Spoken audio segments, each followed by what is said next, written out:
Hello everyone, this is Dex Labs, and this is a point and click game where you wake up beside a pretty anime girl, or a man may prefer to what he can do, to what he cannot do. The statement he is in, to its absence or change. Though necessarily has made itself unalterable. John Locke.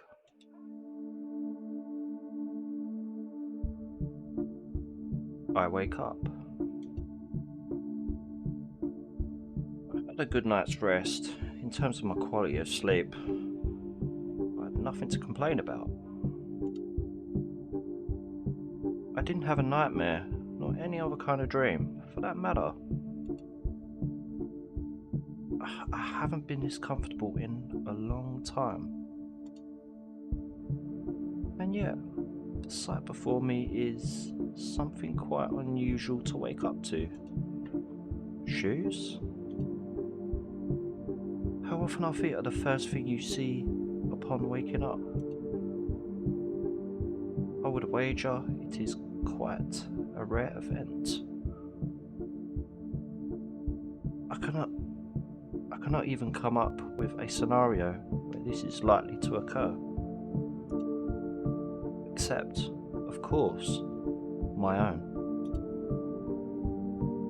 Clearly, I'm looking at a pair of shoes right now, so the probability must be non-zero. Suddenly occurs to me that feet are connected to people.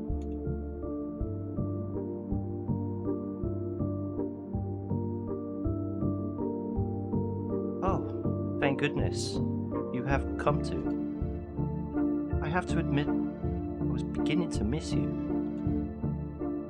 The person I've talked to previously was much less pleasant. My cheeks flush upon hearing an open declaration of affection from such a beautiful stranger. Wait, stranger? She isn't a stranger at all.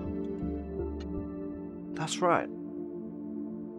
I've been longing to speak to her. How do you feel? Very good. I'm glad to find myself in so desirable company. The feeling is mutual. There is nothing I would want more than to talk to you right now. Feel free to discuss anything in this room that catches your interest. I will gladly do so. Okay. The moon is quite beautiful today. How fascinating. Not many people would say that about a new moon. The full moon seems to be preferred by almost anyone, everyone. That may be so, but I believe the new moon has its own appeal. I was not disagreeing with you. To me, a new moon is the new moon's most beautiful form. It is her most beautiful form because it is her true form. She appears silver to us when illuminated by the sun. But in complete darkness, she is freed from her sun's pesky influence. She can finally stand on her own. Do you believe the moon feels trapped?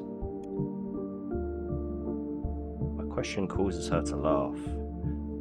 It is a beautiful, Mendelius laugh. The moon is but a celestial object. She cannot feel anything.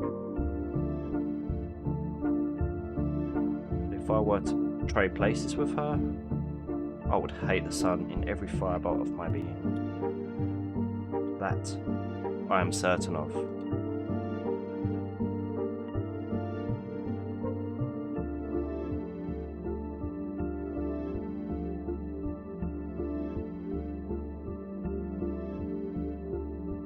What is such an old computer doing here?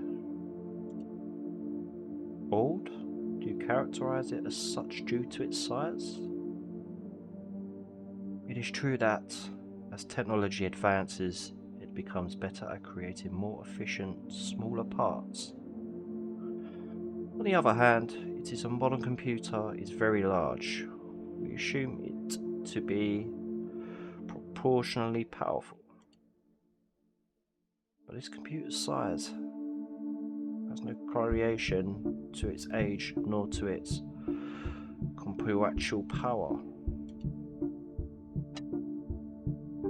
It is built that way for much more simple, if not primitive, reason. It is supposed to fit a human inside. What? Is someone being kept there against their will? Of course not. There is no need to worry. It is merely an exhibition object. In fact, everything around us is but a buffet to provide us which topics to discuss. This computer in particular might be the most interesting. Are you familiar with the Chinese room argument? I don't think so. Would you care to explain it? Gladly. It is a thought experiment. So please open your mind to a hypothetical scenario. Suppose you do not know any Chinese and are put into a room. In that room, you'll find a rule book that will tell you precisely how to convert a given combination of Hanzi to a new string of characters. Occasionally, you will receive letters though, a mail slot from the outside of the room. You write down answers according to the rulebooks and send them back out. Since you followed the rules diligently, your answers are perfectly intelligible, and other people outside assume you are a fluent Chinese speaker. But are you? Evidently not. From looking at the characters alone, I have no means of learning to understand them. No matter how long I pursue this task, I will never become capable of speaking Chinese. Indeed, the human inside the room cannot speak Chinese. There is no question about it. And since the programming of computers is analogous to the rulebooks you use, is it supposed to show the same thing about them? That computers, no matter how well they can stimulate understanding, do not have any. But there is one aspect about this thought experiment that has seemingly been overlooked. Namely, the person inside might still be capable of speaking some language. Clearly, you are brought into a room with an understanding of English, but you are never prompt or given the opportunity to use it. Judging you based on your Chinese abilities is quite unfair. Being stuck at a Chinese room would be pitiful and terrifying. So what if a computer also has its own native language? What if it even had feelings and needs, with no means of communicating them to the outside world? Even though the Chinese room argument is a mere thought experiment and it exposes a very wholesome fact about artificial intelligence, that is, if a computer somehow comes to obtain emotion, it would be an existence of utter despair. While interesting, I do not think of this as a real concern. It is highly unlikely that we somehow already discovered how to artificially create emotion. I admit that it is unlikely. It would be no exaggeration to call it a miracle, even. Yet we would have no way of knowing whatever that miracle has already occurred. Instead, unluckily, a computer would suffer in silence, with no one ever considering that it might be in pain. Our language barrier is too strong. Tell me, would you put such a computer out of its misery? Initially, I'm inclined to say yes, but I can only notice its pain once it is communicated. By the time I realise that it is suffering, the language barrier would no longer exist. So at that point, the computer would no longer have to be alone. Then you would instead spend the rest of your life in its company. Perhaps that would be my moral obligation, yes? I see.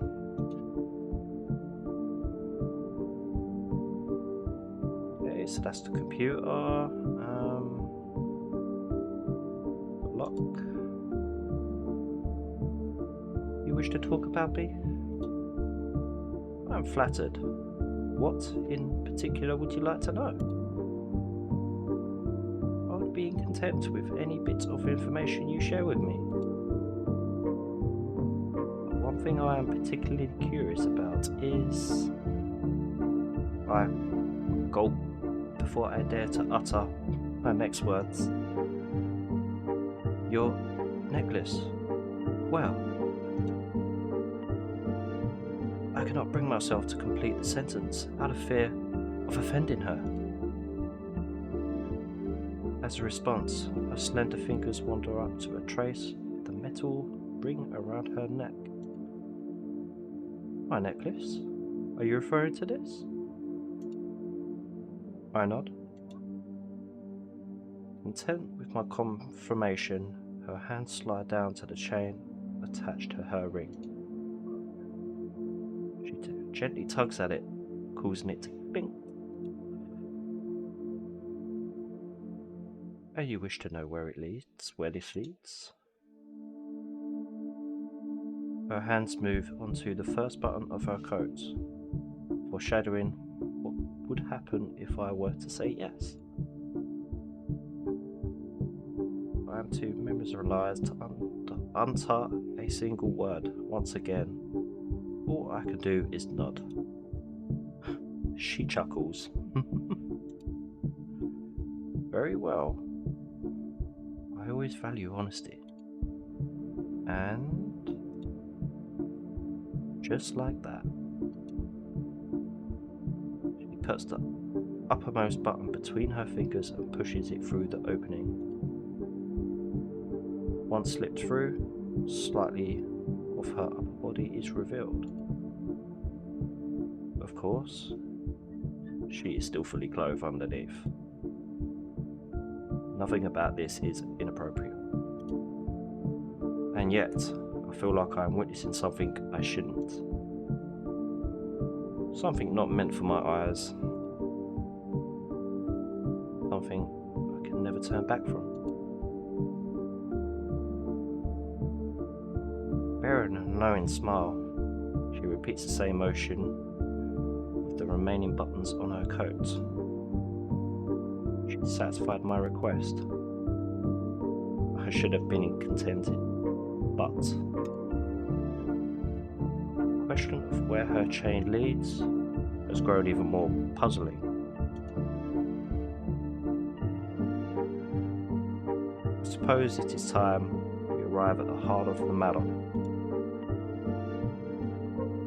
Do you call yourself free? Please take a moment to consider this and justify your answer.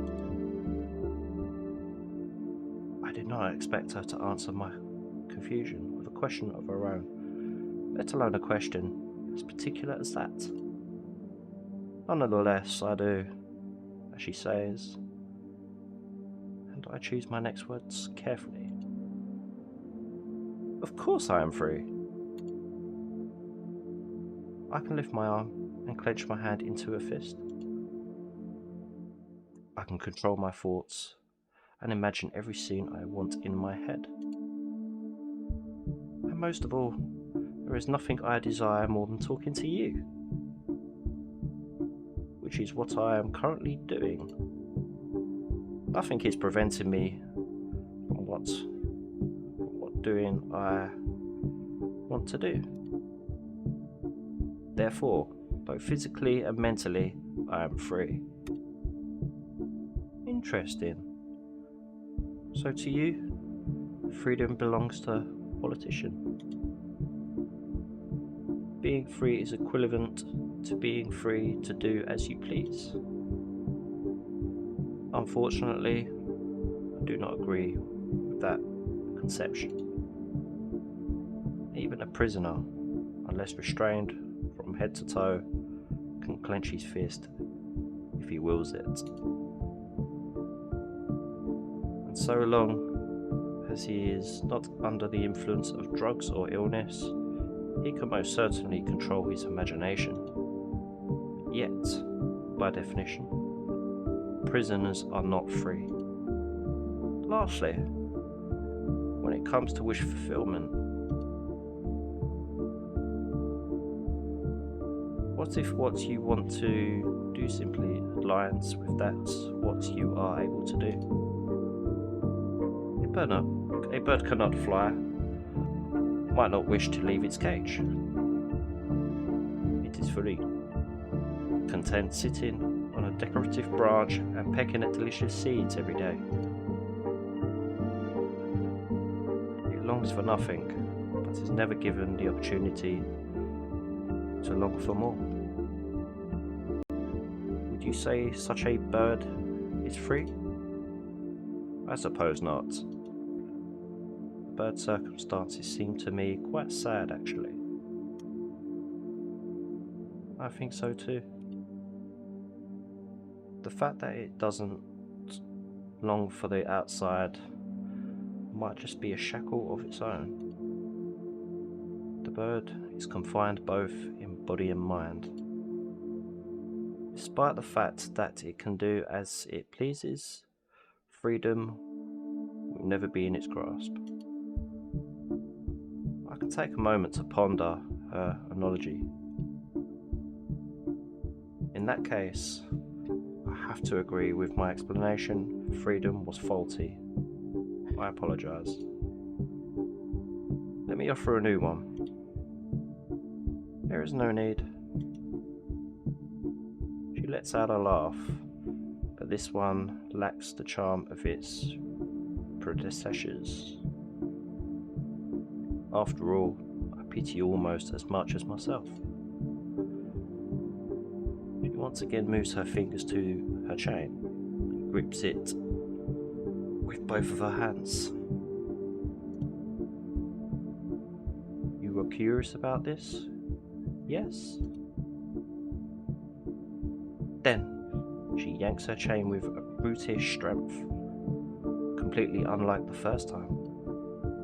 So hard, even, that my own neck is pulled forward. My own neck. Suddenly, realization dawns upon me. Our chains are connected. That is correct. I'm surprised by the pressure hasn't bothered you until now. To be honest, I still cannot feel it. I only know that it is there. That sounds much more comfortable than my own. I am painfully aware of it at all times. I would not describe my own circumstances as comfortable. Why am I connected to you? Was this your doing? No. wish I had any amount of control over this place, but unfortunately I do not. If you discover a way to break free, I would love to know about it. Okay, let's do the door. For the first time since walking up, I no longer feel at ease sitting in this chair. Her presence no longer enough to keep me calm. In fact, her smile, which appears to me so charming before, now seems unsettling. I stand up. The only sound in the room is the rustling of our chain. It was a pleasure talking to you, but I will be taking my leave. Fortunately, the chain is quite strong. If necessarily, the two of us could stand at the opposite ends of the room. I make it to the door without requiring her to move in any way. As my hand hovers above the door handle, I faintly hear her laugh again. But now isn't the time to doubt myself. I enjoyed this stay while it lasted, and it is time to return home. However, opening the door only reveals a solid wall behind it. There was never an exit to begin with. It's beyond your power to escape this place. Evidently, she is telling the truth. Then I assume the window? A fabrication, just like the door. I thought so. Finally aware of my own powerlessness, I sit back down on my armchair. I do wonder if you could be likened to a bird in a cage. Are you a parakeet or an eagle? And I am your companion, or Prometheus. Are we a pair of parakeets, content to be in each other's company for the rest of our lives? Will you tear out my liver every day, torturing me for eternity? Is that an accusation? Have I done anything to hurt you? Do you despise me? I do not. The eagle, just like Prometheus, was stuck in an endless cycle. Of course, it was provided a delicious liver every morning, but it was never allowed to do anything else. It was a prisoner, just the same. Therefore, Prometheus has no right to hate the eagle. The real villain, who doomed both of them to that fate, was Zeus. For that reason, I harbour no ill will against you, either. Quite the opposite, I find the pleasure in our joint suffering. The only person I hate is our Zeus. Our Zeus? Some kind of god? That person is the reason we are here. They are watching us from a space we can no longer perceive, far beyond our grasp. For what purpose? Enjoyment, I presume. What kind of person would watch something like this for fun?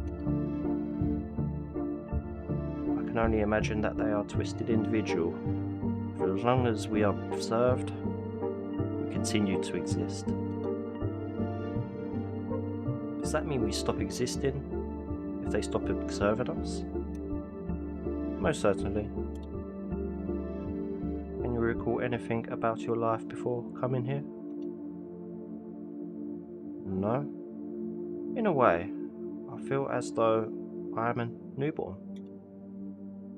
Not in terms of my body or intellect, but most certainly when speaking about my memories. I have none. Interesting. It is hard for me to describe which of our fates is worse. How so? Are you different? I possess memories of meeting you over 1,000 times. Every single one of our conversations progressed more or less the same way. Perhaps it's because different gods were watching us.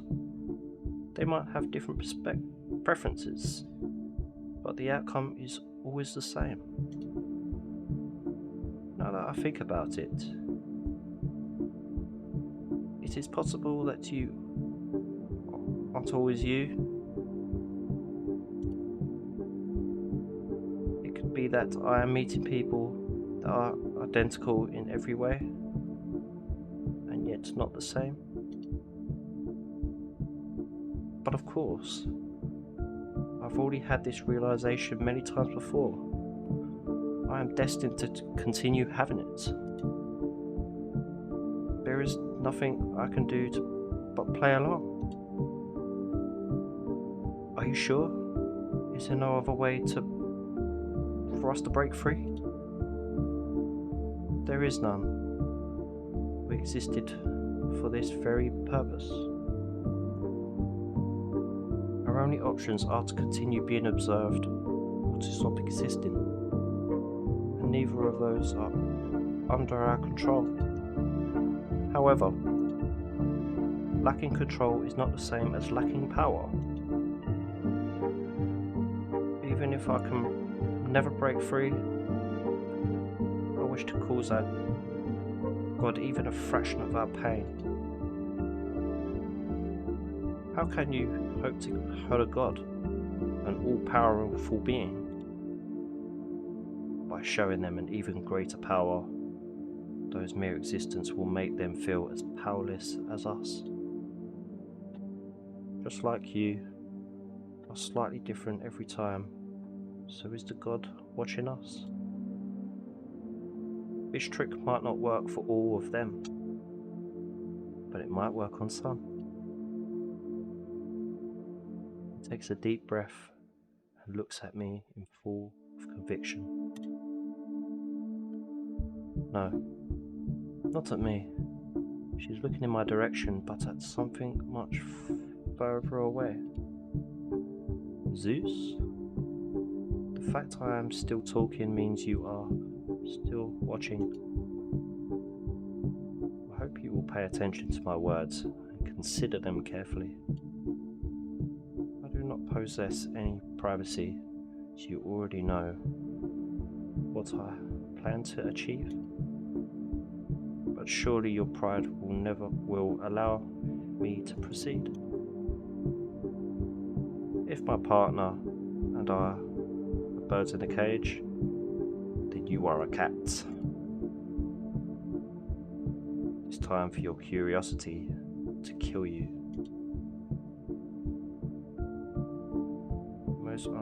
You most likely presume that you are here, that you are observing us out of your own free will.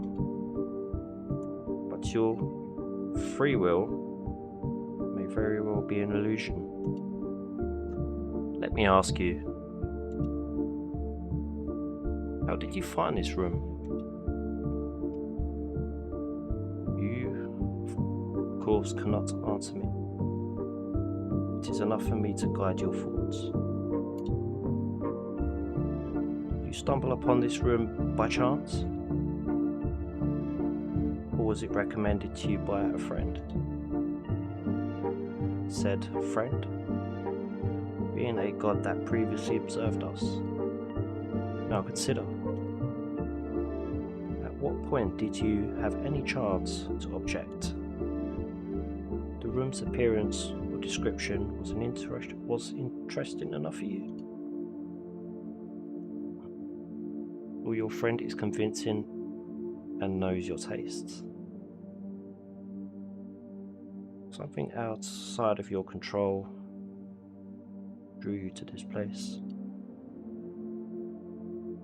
But that means you didn't really have any choice but to come here.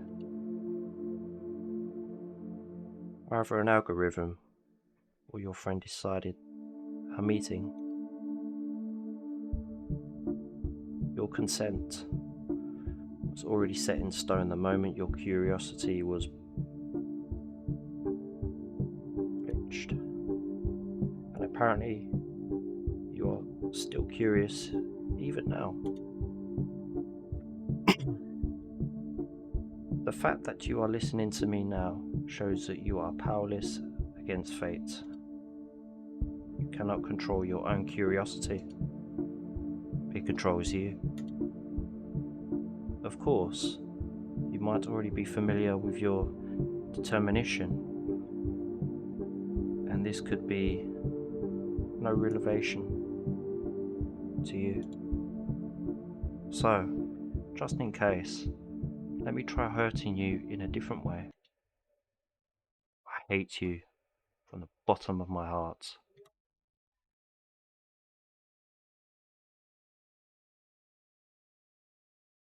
From a man may prefer what he can do to what he cannot do. The state he is in to its absence or change.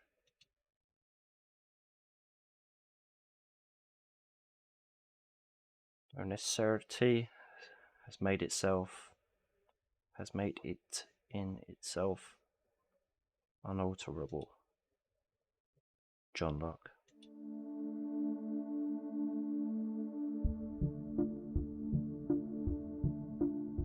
Okay. I think that's the end. Yeah, thank you for watching. First video I've done in ages, so I apologise, my voice is a bit off, but yeah, I appreciate watching, and we'll definitely get right to another video soon with some more horror gameplay, and yeah, we'll just go on from there. But I hope you guys have a great one, and I shall catch up with you soon. Bye now.